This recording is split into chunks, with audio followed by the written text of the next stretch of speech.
Good Friday, everyone, and welcome to this edition of Conversation Daily News. I'm your host, Cyrus Webb. Glad you all could join us once again. Well, we made it to the end of another week. Hope you guys have had a great one. Can you believe next week we enter the month of March? A lot going on, and we're so glad to be here with you.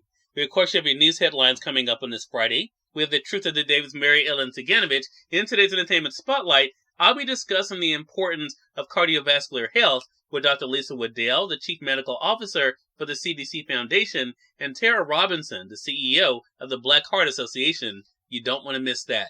Enjoy today's program. For Conversation Daily News, I'm Cyrus Webb with your Friday headlines. In international news, Ukraine's health minister says 57 Ukrainians killed in invasion.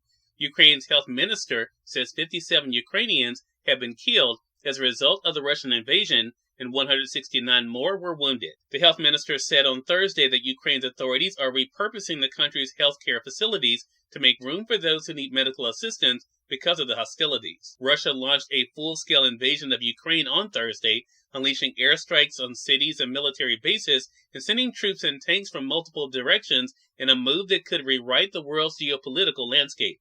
Ukraine's government pleaded for help as civilians piled into trains and cars to flee. President Vladimir Putin ignored global condemnation and cascading new sanctions as he unleashed the largest ground war in Europe in decades and chillingly referred to his country's nuclear arsenal. He threatened any country trying to interfere with consequences you have never seen. Ukrainian officials said their forces were battling Russia on many fronts and had lost control of the decommissioned Chernobyl nuclear power plant, scene of the world's worst nuclear disaster. Russia has embarked on a path of evil, but Ukraine is defending itself and won't give up its freedom, the Ukrainian President Zelensky tweeted.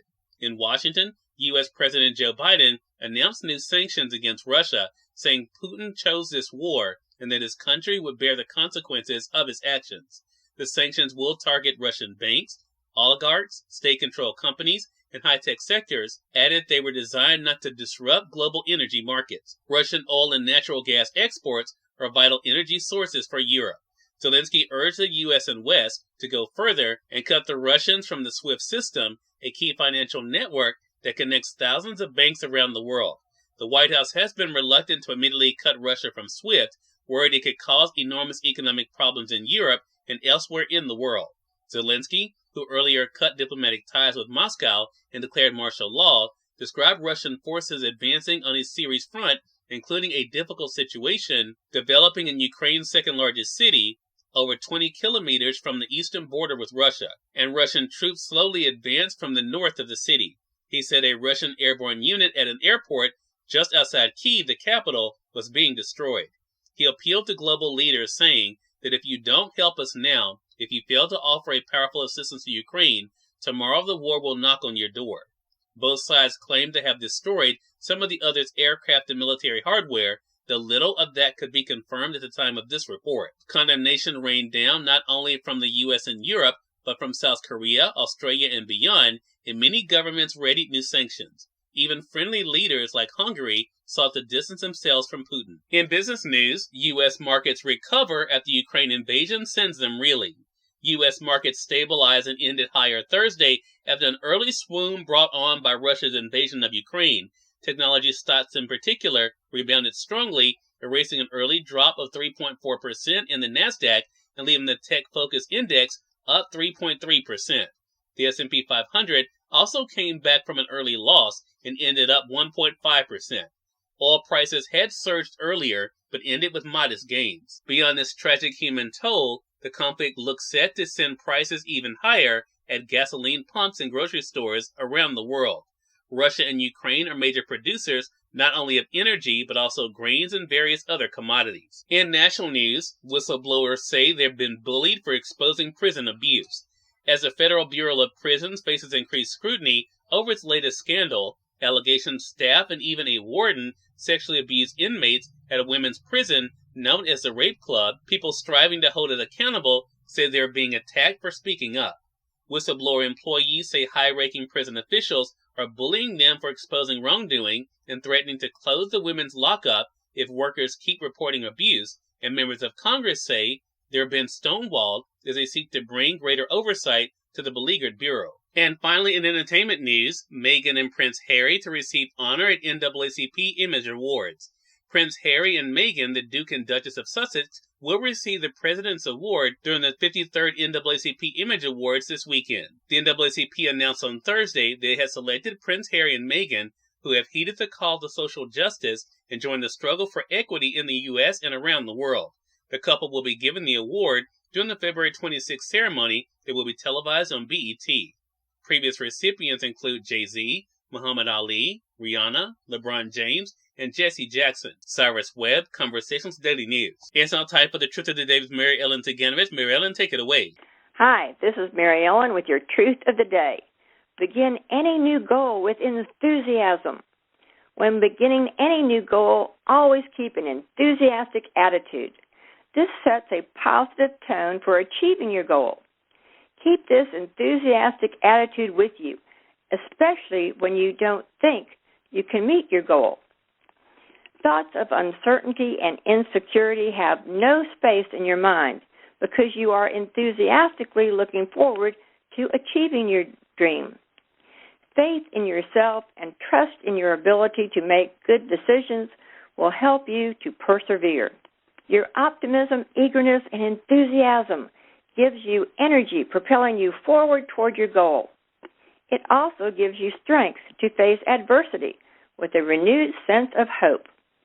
Today, embark on a new journey of discovery because you are ready for anything.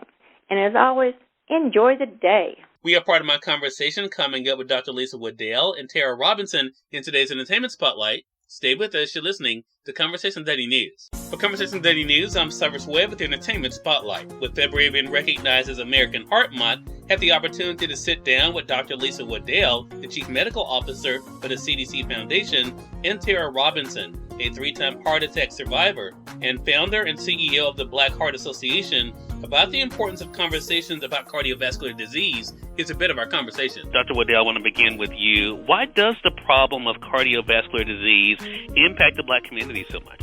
Well, we have a significant problem with cardiovascular disease in the United States. 1 in 3 deaths in the United States is due to cardiovascular disease. And Black Americans are 2 times more likely to die from cardiovascular disease than our white counterparts. And it's important to also understand that nearly half of all Black men and women in the United States are living with some form of cardiovascular disease. And we're also concerned that deaths are rising among younger people in the United States between the ages of 25 and 65. So Black Americans are disproportionately impacted by this disease, and we need to focus on prevention and what we can do about it. And that's why we're so excited about this campaign, Live to the Beat. Tara, I really appreciate you sharing your story with us. Talk to us a little bit about your own journey with heart disease. My journey with heart disease has been an interesting one. It started in 2013. My left arm started to go numb and my neck started to bother me. And like most people, we start self-diagnosing. Don't do that. From that moment up until April, I still experienced my symptoms. I went to the doctor in between there. And April 10th, I had my first, what I was calling then an episode, and then April the 11th, another one, and April 12th, I ended up having a massive heart attack with 99% blockage in my left artery known as the Widowmaker. I even went into sudden death during that particular heart attack. Cyrus Webb, Conversations Daily News. We thank you all for tuning in to this edition of Conversations Daily News. We'll be back to you guys on Monday with more news. Truth of the Day with Mary Ellen Ciganovich, and of course your Entertainment Spotlight. Until then, I'm your host, Cyrus Webb, saying as always, enjoy your day, enjoy your life, enjoy your world. Thank you all for choosing Conversations Daily News today. Let's make it a great one.